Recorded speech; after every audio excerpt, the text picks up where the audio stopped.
everybody, welcome to the Q&A. These are the questions from Monday the 8th and Wednesday the 10th of June. Good evening. We're going to try and get through as many as possible as usual. What I wanted to start with today was a little bit more about the course for people who want to sign up. Wanted to have signed up, but within hours of Wednesday's live, all the places had gone. So we're sorry if you really wanted to join and couldn't. What we want to say about that is if you get in touch with us via the contact page on Roger's website and say that you want to join for the next one, we'll put you top of the list for the applicants that we have for that when we start that. But for the moment, that first one is sold out. And on that note, we want to say a huge thank you to those people who signed up. Yeah, it's actually amazing. Thank you. Yeah, we're very, very excited. And we're going to do our best to make the next 6 weeks lots of fun. And yeah, a really good experience. Yes. To change what you can do. I'm just trying to think. The other thing that we mentioned briefly in the last live was that we will have to cut the live videos down. We can't do Wednesdays anymore, so we're going to do a live on Monday and then a Q&A on Friday. Yes, unless we do a special announcement. Yeah. So the next live will be Monday, the Monday coming up, which I think is the 15th at 7 p.m. English summertime, as usual. So you can join us then, and we'll be doing the Q&A on Friday. Yes. The badges are up. They've been going like wildfire too, apparently. I'm not sure if there are any left, but if you want one of those, go over there. And we'll hopefully be getting some more stuff on the site soon. We're going to be ordering some new things tomorrow. Yeah. Should we get started? I think so. Okay. So Ken asks, Roger and Freyja, have you ever used the FW acrylic inks? I have been using them almost exclusively and love them. Though like anything else, they have their limits. No. No, me neither. But we will have a look. Yes. Mike asks, where would you recommend to buy art supplies? Well, the problem with recommending where to buy art supplies, you guys are all over the world. And what might suit somebody here isn't going to suit someone in New York or San Francisco or Holland. But lots of people are in the UK. Okay, well, I buy my art supplies from a company in Hove called Lawrence's, and I find them ideal. All art supplies are struggling because they have a limited range. Even if they're huge, they have a limited range, and people can get whatever they want online. So it's a kind of difficult time for art suppliers, so I do try and support them. Good. Sandy asks, have you ever tried the liquid golden acrylics? No. Well, it's not quite correct to say no, because Quentin at Howard King's, who does a lot of our printing, actually uses them for silkscreen printing and as a basis for other printing. So they get used in things I do, but and I don't really use airbrush now, so I don't really have a need for them. Sandy then asks a trickier question. Have you ever composed a painting that was in some way beyond your skill set? Every single one I ever did. I mean, that's half the fun of it, really, is to push the boundaries. I never think it's going to be easy. Well, actually, I shouldn't say that. I always think I'm going to have to learn something in the process of making a painting. And I think everyone I've ever done, literally everyone I've ever done, I'm going to do something that means I either get it wrong and have to do it again, or I learn something new. So, yeah. All of them. all of them. Kevin asks, is choosing the subject an important aspect of a painting? You talk about how you choose. Can you talk about how you choose a subject? Thank you. My paintings are all about the subject. There's an assumption there that I wouldn't paint, or I would paint even if I didn't have a subject, and I wouldn't. The purpose of my paintings is to fix an image of a place very often. Usually a place, sometimes a thing, or something that's built, but usually a place. And it's an ongoing process of triggering ideas about how we would like to live in the world. So yes, the subject matter is always key. Michael asks, what are the differences between Freyja's and Roger's classes if one wants to take both? So, very, very simply, shall I say? Yeah. Dad's is I don't know. Okay. Dad's is a 6-week sort of intensive course broken into modules that are assessed. Mine is a one-off 1 hour thing, which is fun, and Sengo 100 yen, £10, $15, something like that. So, you know, just sign up. What have you got to lose? It'll be fun anyway. Join my course. Dad's isn't available anymore. Yes, I'm going to have to do something about the competition then. By the way, I should say, if you want to join mine, it's at the top of my Instagram and my Facebook art and design page, Freyja Art and Design. So I just have to get that one. Apparently. Get that one in there. I think she wrote the question. I didn't write the question. Did I, Michael? Didn't. Anyway. I knew you did. Glenn asks, who would you like to do a dialogue with, a la Steve Hackett on Cruise to the Edge, on discussing the creative process? Van Deer, Wakeman, somebody else? Do you know what I was about to say? I was about to say Wake Woman, and it's Wake Man. Isn't that weird? You're so politically Wake Person, or alert. someone else. I'll punish you, Rick. Well, there are a lot of people, and we're planning to do it. I did have a conversation with Sid Mead about 6 months before he died, and it was a sad thing for the world when he died in January. Yeah, we have a list, and we'll announce it and follow up when we're not all locked down. Yes. Yeah, what I particularly wanted to do, and what we were sort of thinking, was kind of a little bit like a travelling tour, where we'd sort of go around visiting certain people and have a chat.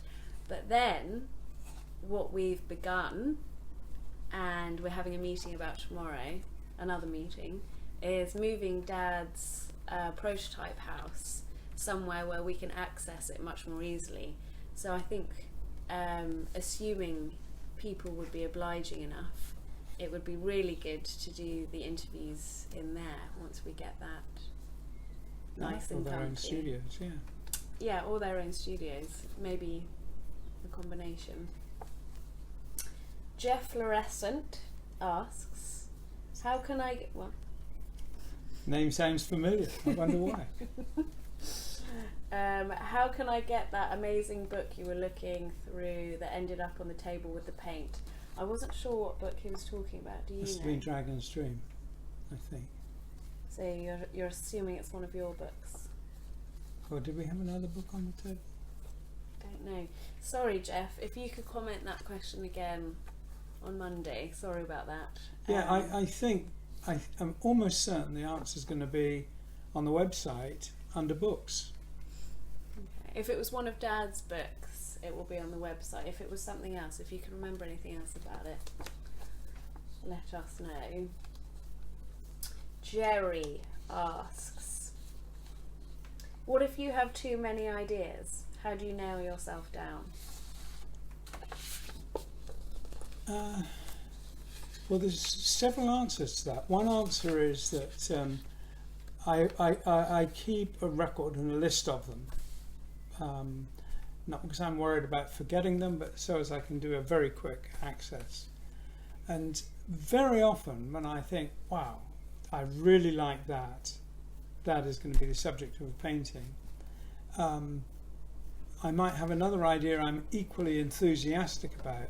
And sometimes I combine them. I don't really believe in saving ideas for a rainy day. My policy is to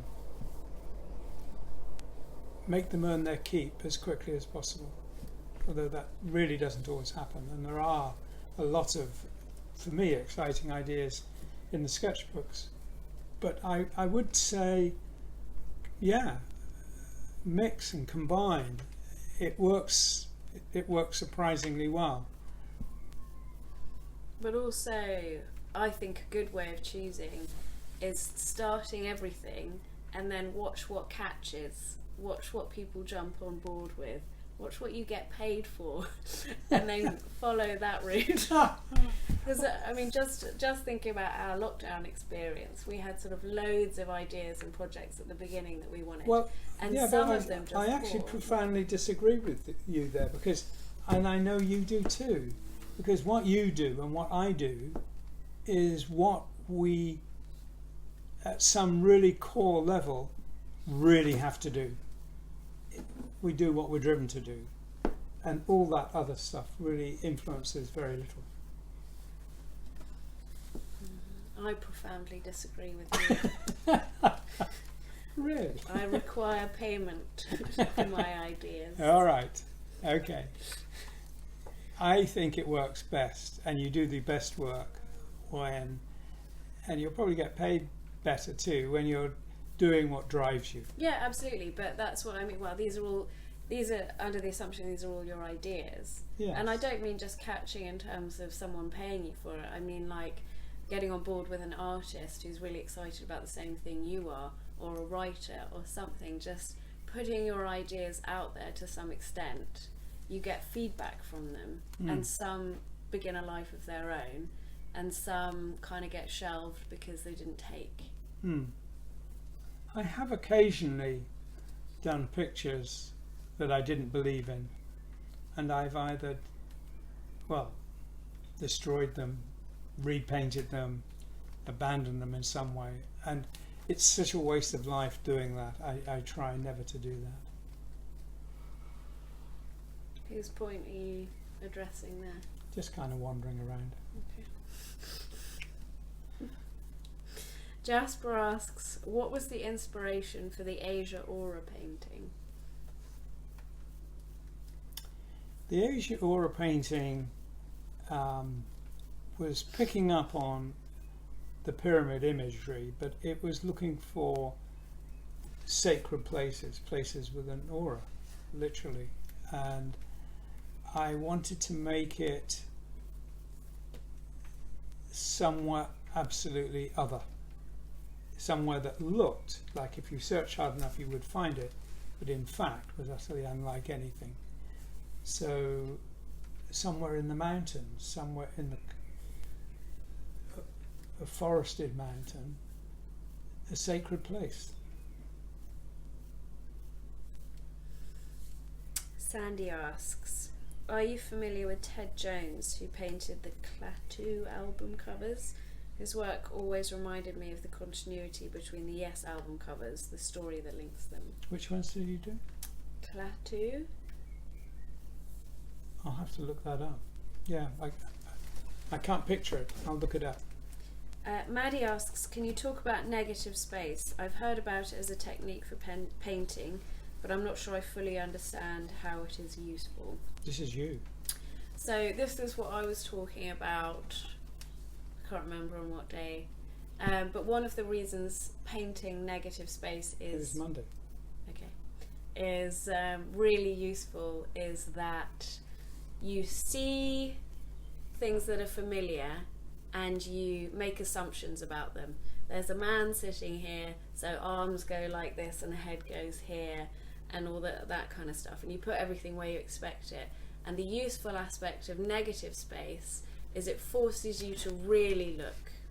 So if I do that gap between Dad's arm and his waistcoat, and then the gap that's within the bookshelves that connects to his arm, it's a way of really making sure you're painting or drawing what you're seeing, as opposed to assuming what's there and doing it without really looking. It's a sort of way of tricking yourself into getting things right. Would you say that's... Yes, I mean, learning to see what's there is a child's odyssey that is never complete throughout life. And if you're an artist, it's very important to learn all kinds of techniques for seeing.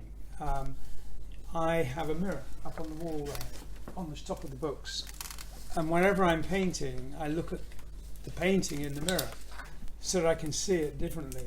And very often I see errors of structure that I wouldn't have seen when I'm looking normally.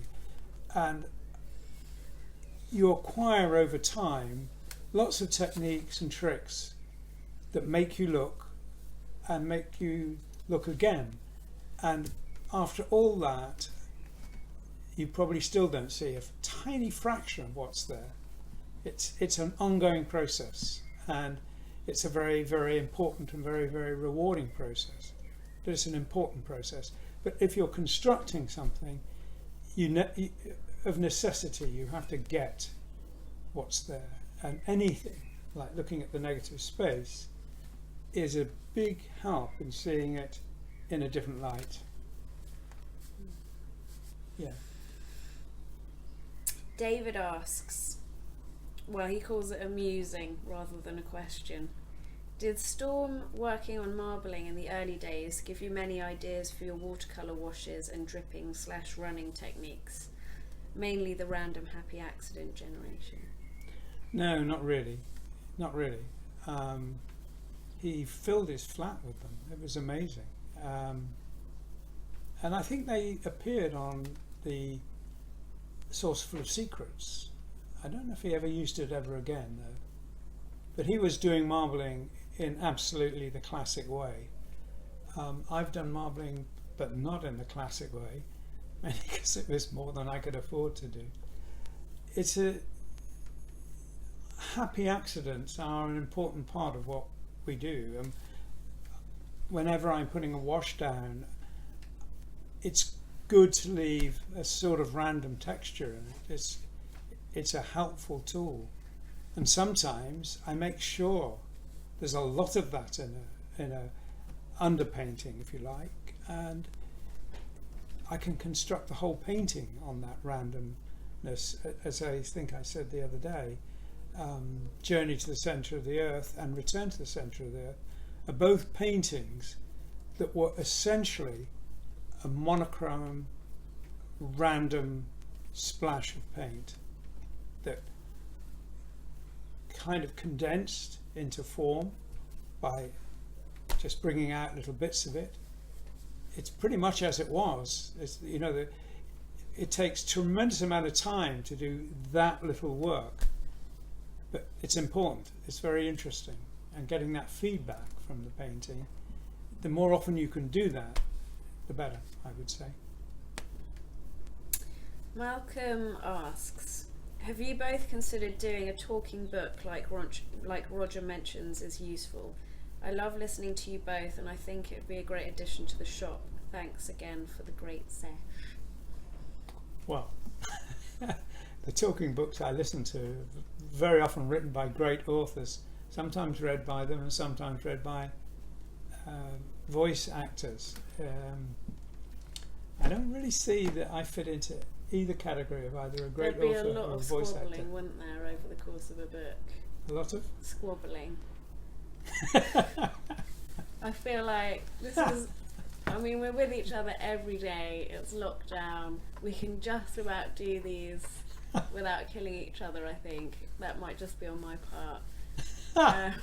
But a whole book, I don't know. We could do like a podcast, maybe. Having said all that, we have talked about it, not in the sense of doing a novel, but in the sense of looking at what we're doing now in a more structured way. So what can I say? Watch this space. If I'm still alive next year, you'll probably realise we haven't done it yet. Why are you saying that? There's something you haven't told me. Why No, are you saying I'm saying that because you said you could easily kill me. Oh, okay. So it's up to me, okay. I'll spare you for that. Alexa's picked up on that laugh. He's all right, Alexa. Relax. Don't worry, she's going to start talking now. Okay, next question. I'm not sure if I'm pronouncing this name right. Is it Athena? Possibly. When Roger travels with the Yes Tours, how is he available for me to say hi? Do I need a backstage pass, or is he out front at a booth? No, we're always out front. That's the whole point. It's to be seen. Yeah. Maddie asks, I love rainstorms. Can you describe some ways of depicting lashing rain, please?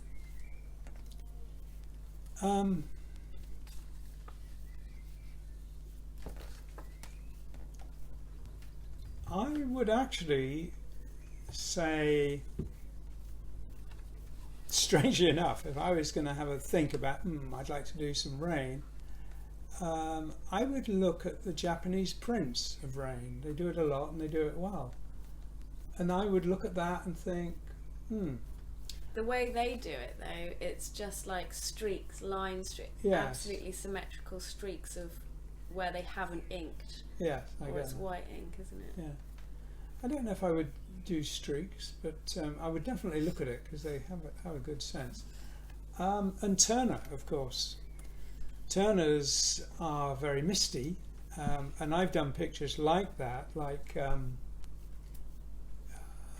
they aren't as vague as Turner, but I have to say I love the vagueness of his painting.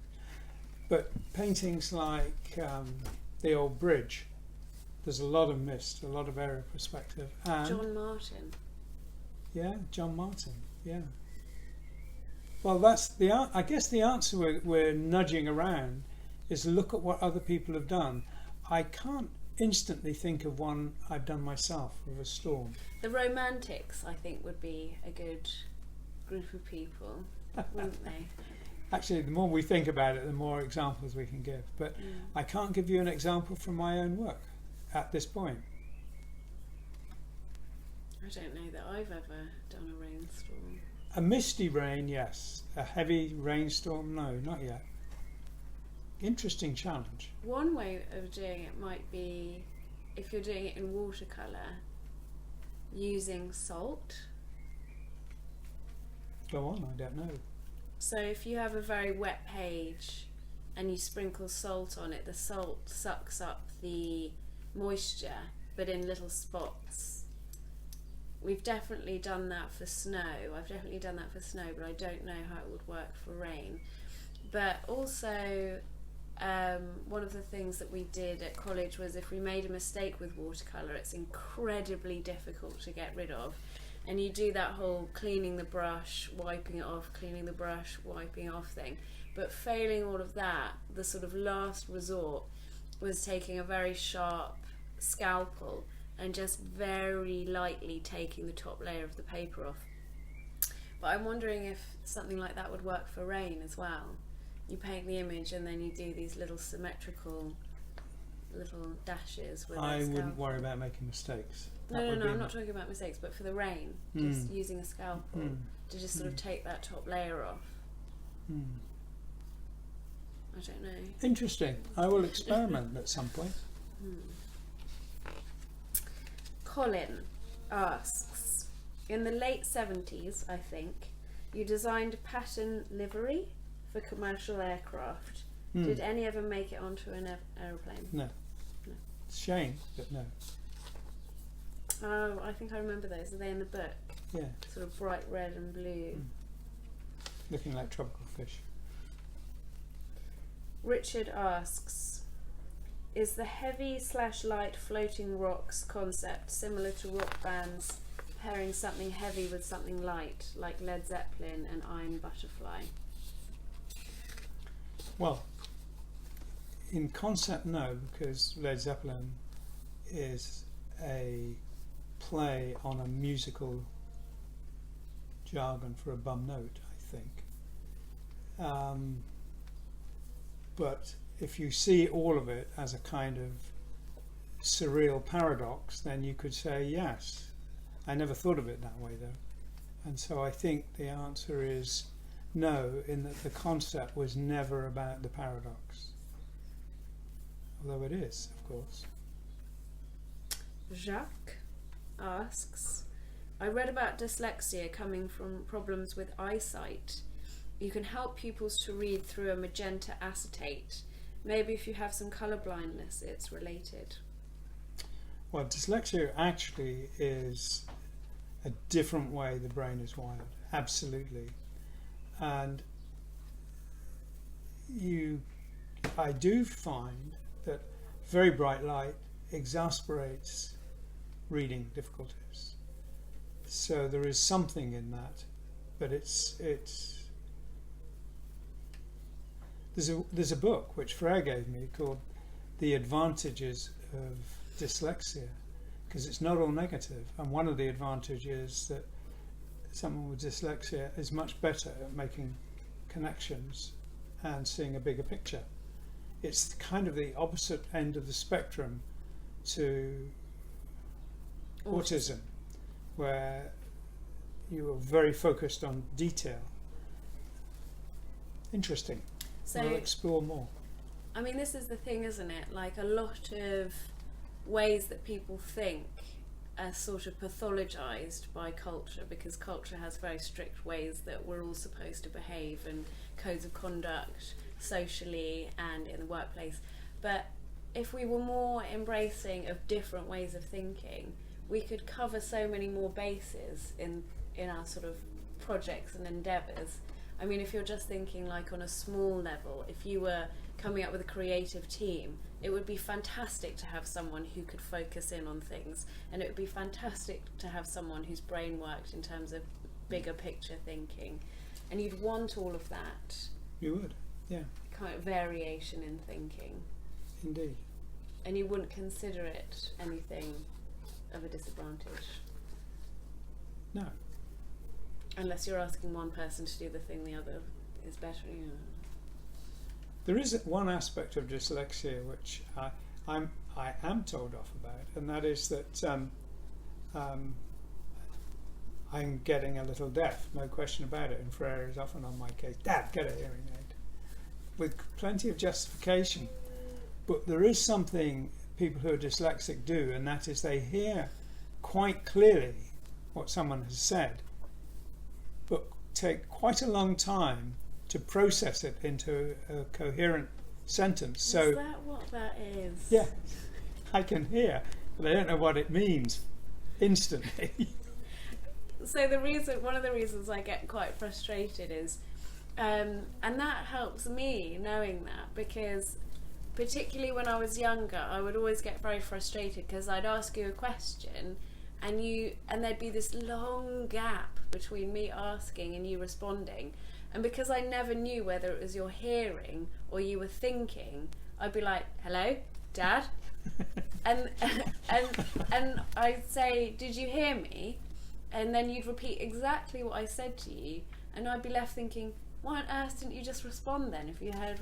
But you just processing a little Processing bit. Embarrassingly slowly sometimes. I also but think with a profound ultimate understanding. Yeah. I also think there is an aspect of not listening as well, because sometimes I'll be talking to Dad in the Next car, question. and he'll be like, "Look at that squirrel." I knew you wouldn't want to miss it.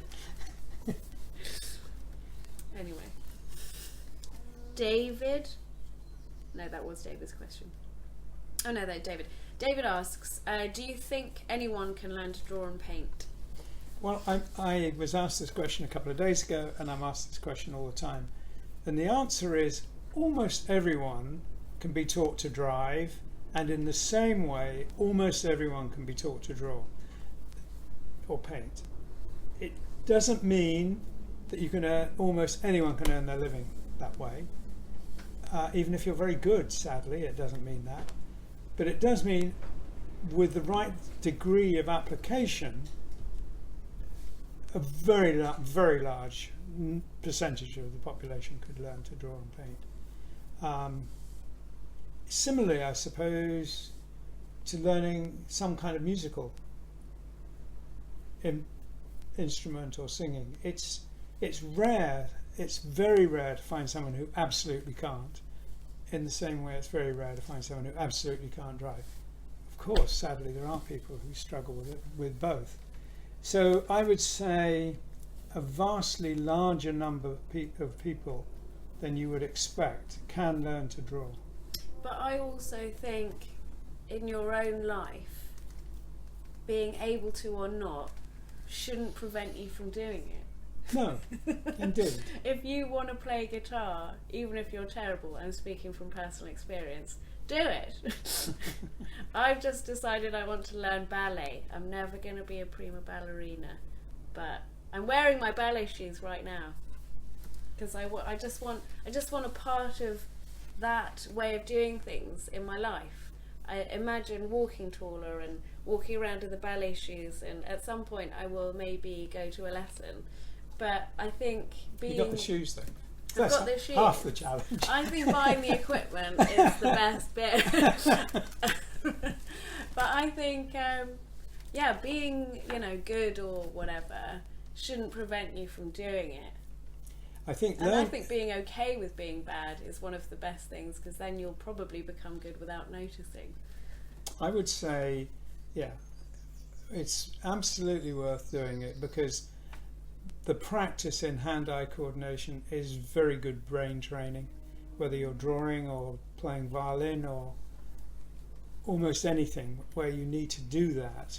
It's good for you and it's pleasurable. So I would say go for it. But also many of the most sort of impactful images are made by people who didn't learn how to do it technically very well. Like I remember seeing an exhibition of those Mexican votive paintings at the Welcome Museum. And I think basically they were sort of people, not artists, not professional artists, but people who'd had terrible experiences and were kind of calling on a saint to help them. And so there were all these sort of little paintings of someone's arm having fallen off in a car accident and a saint coming down from heaven sort of helping them out. And they were sort of really naively done if you were going to kind of critique it. But they were amazing and they were beautiful and they were really kind of emotionally engaging. And I think that's a big part of it too. Like, it gets those feelings and those ideas out. I wouldn't worry about the, technical aspects so much. And to be totally cynical, I would say, 3/4 of the artists in the sort of contemporary art world would pretty much fail on any test of ability to draw. Yeah, and also on ability to emote and share feeling as well. I think as long as you're doing that. Anyway. There you go. I know what that look means. What? Carry on, let's get on with it. Okay. I like this question. This is from Jim. He says, how much do you believe your meditation practices, your diet, and the fact that you don't drink link to your creative process? My medication practice? Meditation. What medication? Meditation. Oh, meditation. There we go. Similar words, getting confused. Not getting a hearing aid. Tell me the question again. Okay. I just wiped that out. How much do you believe your meditation practices, your diet, and the fact that you don't drink link to your creative process?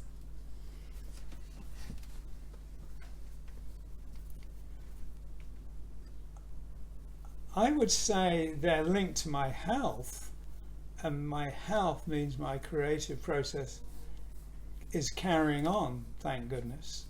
There was a time when I had terrible eating habits when I was a student. We just anything we could get our hands on. and the creative process was very active when I was a student. So I would say, I did do a lot of walking, always, long before I went to college. So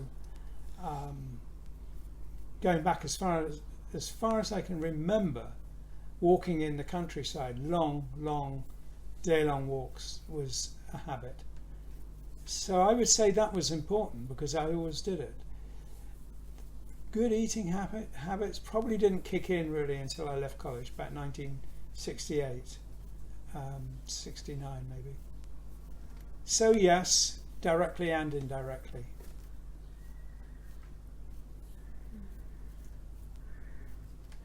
You would probably say the same, wouldn't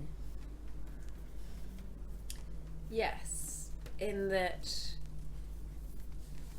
if I'm not taking care of myself, I'm not coming from a good place when I create something. Yeah.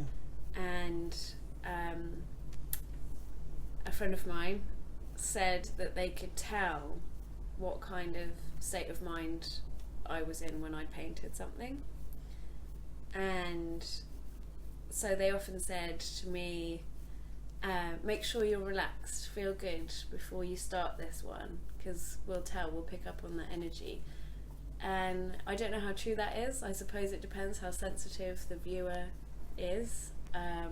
It's difficult for me to tell because obviously it's my own work, but I think there's something in it. Even if you're just looking back at your work, I can look back at work and I know the pieces that I was happy when I did and the ones that I wasn't. And I think maybe there is some residue of your state of mind in everything you create. So I would say look after yourself so whatever you create comes from a place feeling well. I would say, yeah. And stress is a major impediment. When I did kendo, which I did for quite a few years, I think probably every single practice I was told, oh, look at that tension in those shoulders, relax, learn to relax. That's a good point. And I think being relaxed and getting rid of anxiety and stress by meditation or by whatever means is an important precursor to working. You need to be relaxed and fluid with your movements. I think we've been going on a bit. Did you check what time we started? No, I didn't. Keep going. Okay.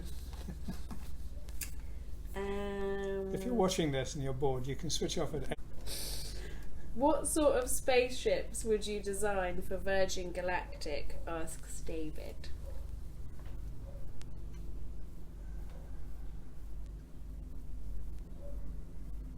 Well, that's an interesting thing because the challenge is really how big is it going to be? I mean, it doesn't interest me quite so much as another space-related project we have, which is currently on hold because of the lockdown, but we have been asked to contribute to the design of a moon base, and it's a real project and it will be prototyped, I believe, on Mauna Loa in Hawaii, where the regolith is very similar to that on the moon. So they will test all kinds of technologies in doing the prototype.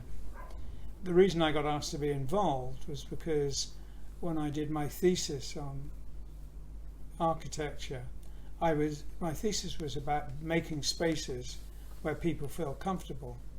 And the environment on the moon is incredibly hostile.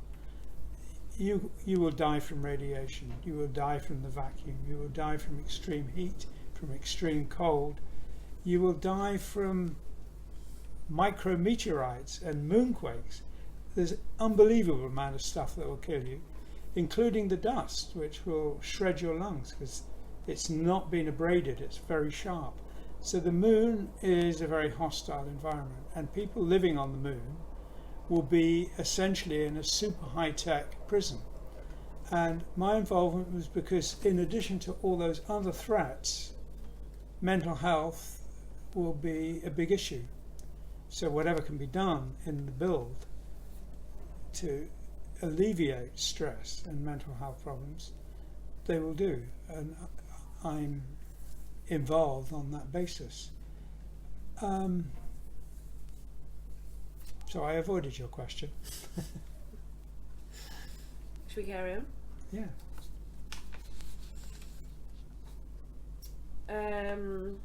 Stuart asks, do you create gifts for each other, in brackets birthday, Christmas, anniversaries, or do you buy socks and perfume?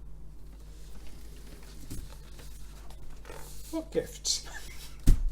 It is true, Dad forgot my birthday last year. Didn't you? Did you have one last year as well? You remember my sister's, but you didn't remember mine. So no, doesn't create things. Mum and I do little pictures for each other. My mum's pretty good about that. And she did me a great care package. I can't remember why, but I was really stressing about a job in Tokyo.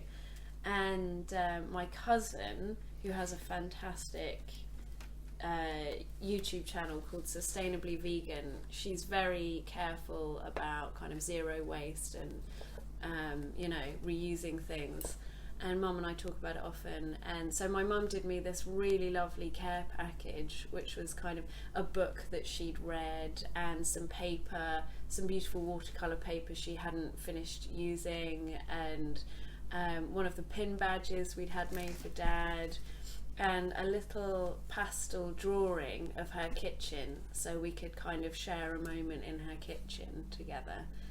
And that was so lovely. That was really, really nice. I should do them. We should all do them more, because it is a really nice thing to do.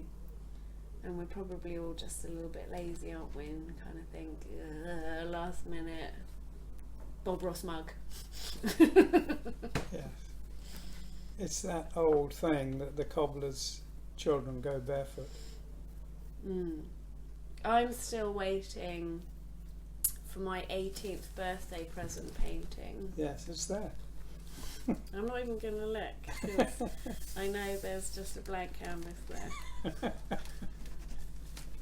It's true. Okay. Sorry again if I mispronounce this name. I've done this name before.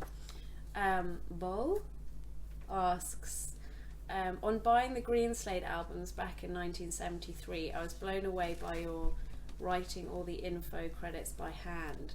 Ever thought of having your wonderful lettering turned into a font for computers for us to use and enjoy at home? Well, that is a question that keeps coming up. I've designed, I can't remember now, maybe 7 or 8 complete fonts, and maybe 20 or 30 partial fonts. And I like the idea of it in some respects, but it's very, if you see it, one of my fonts anywhere, you would recognize it as my work. But if it was available, generally it could be anybody's work. So there's a pro and a con. Eventually I will, I think. Yeah, that would be nice. I've got a question for me. Stuart asks, Freyja, has being in lockdown in the UK impacted your own creative process? Have you become more English without the immersion in Tokyo/Japanese life? Country versus urban, father versus friends. Have you focused on different things? Yes. Careful. Do you know what? I heard about this really interesting idea about sort of cultural acclimatizing when you move to a different culture. Basically, it's this idea that getting used to living in a different culture is like a spiral, and you have these kind of ups and downs of feeling at home and then feeling alienated and then feeling at home, and eventually what happens is your original country and your adopted country even out. So when you first move over, you're like, this is so exciting, this is brilliant, this is the best place I've ever been. And then you kind of go down a spur and you think, oh my god, why are they doing this? This is insane, this would be illegal in my country. And then you go, oh, but the train systems work, and the cities are so clean and there's no crime. And then you go, oh, but I can't buy Marmite, and it sort of goes round and round and round. And then, but basically what happens is it irons out, and then you get these two places on a par, and they both start feeling like home. And it's been 5 years I've been in Japan, and it's great because now I do really feel like both places are like my home, and kind of going back and forth between the two is really comfortable. And what's lovely is when I'm here, I really appreciate and miss things that I love there, and when I'm there, I really appreciate and miss things here, and I just make the best of both, whichever one I'm in.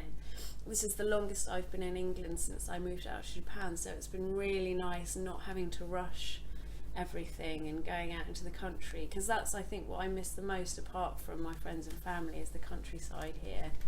It's amazing in Japan as well, but I love it here very much, and I miss it a lot. Englishness, rose gardens and oak trees and things like that, so that has been really nice. There was a guy who came to make a delivery the other day, and we both sort of said almost in unison that what we miss is beer gardens, which is an English thing. But yeah, it's odd, I'm here, but there are things here that I really miss, like just being able to meet up with friends in a beer garden. And what I've realised is, I think in lockdown maybe lots of other people have the same feeling. You can't let yourself get too carried away with the things that you miss doing, because otherwise you'll just be in that state of mind all the time. You have to sort of compress that pining feeling and just really enjoy whatever you can do, like having the chats with Dad and us doing our stuff. That's been fun, hasn't it? I've had fun. Yeah, I've enjoyed it no end. Yeah, sorry, I talked for ages on that one. Has it been great? I mean, you can ask this one too. How great has it been having me here? It's been brilliant. It's been really brilliant. It's not been 5 years since I've had Freyja here like this. It's been 12 years more, because you're Lancaster, then you're in London, and so well, even though part of the time you're in London, you came home at night and weekends. You really haven't been continuously here for a very long time. That's true. No, it's been good. Yeah. Okay. Oh God, I think we'll do one more.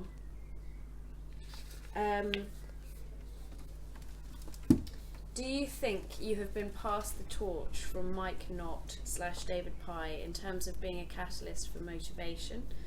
I'm a composer, filmmaker, and the concepts you discuss apply to these fields as well, different strata of the available spectrum. Wow, that's an interesting question. Can I have a peek? This one.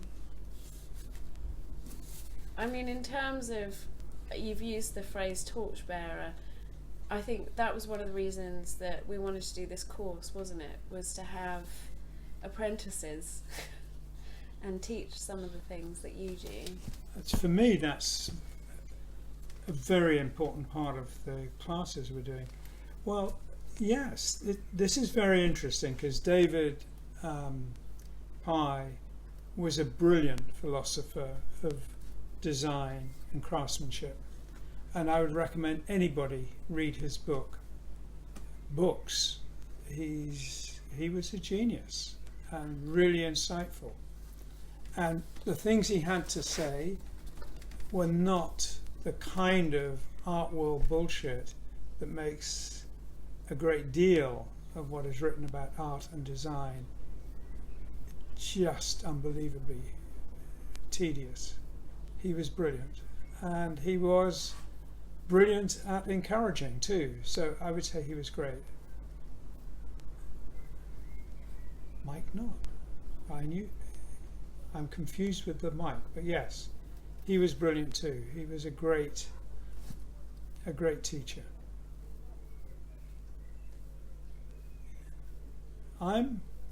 yeah, and pass the torch. I don't feel really literally that I've been passed the torch, but maybe there is a responsibility to pass on as much as I can. I would add another name into that equation, though, and that is Roel Knutson, who is my kendo sensei, because I did learn as much about the processes of art from doing kendo as I did from going to art school for 7 years, and in a profoundly more enlightening way, I would say, as well. So 3 mentors. Very big deal, very important, and I'm going to ponder that. Okay, we've got the final one. I just want to get this in. More house updates, please. From Dave. It's well, we're breaking down the processes, and we're trying to figure out all kinds of seriously technical problems. We've had a conversation about the physical renovation and what are the steps, and one of the first steps, and a very protracted one, is going to be drying it out, which won't be completed before we move it. Hopefully we'll move it here and complete the drying out and sealing of the prototype here. Then we have to figure out whether we need to break it into 2 or 3 segments and how we'll do it. We've got a rough idea. It's been done before. Then we have what I'm assuming. I always love being in that space. It feels brilliant being in that space. And it would be wonderful to restore it to what it was all those years ago. Yes. And to do these from in there. Indeed. It would be brilliant. It would be lovely. And yeah, I'm really, really looking forward to doing that. But it's underway. But we're in that process of dealing with paperwork, dealing with planners, dealing with, well, Mike is coming tomorrow, Mike Lawless, my architect colleague, and he's going to help us make a checklist of what we have to do to get all the boxes ticked and get everything in place.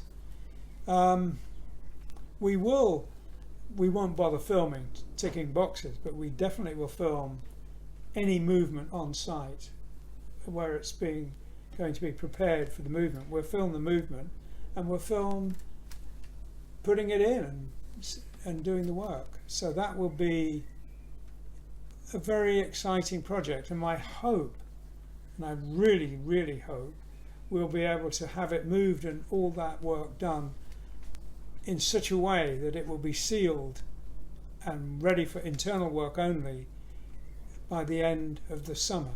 So it's here then, but we will keep you posted.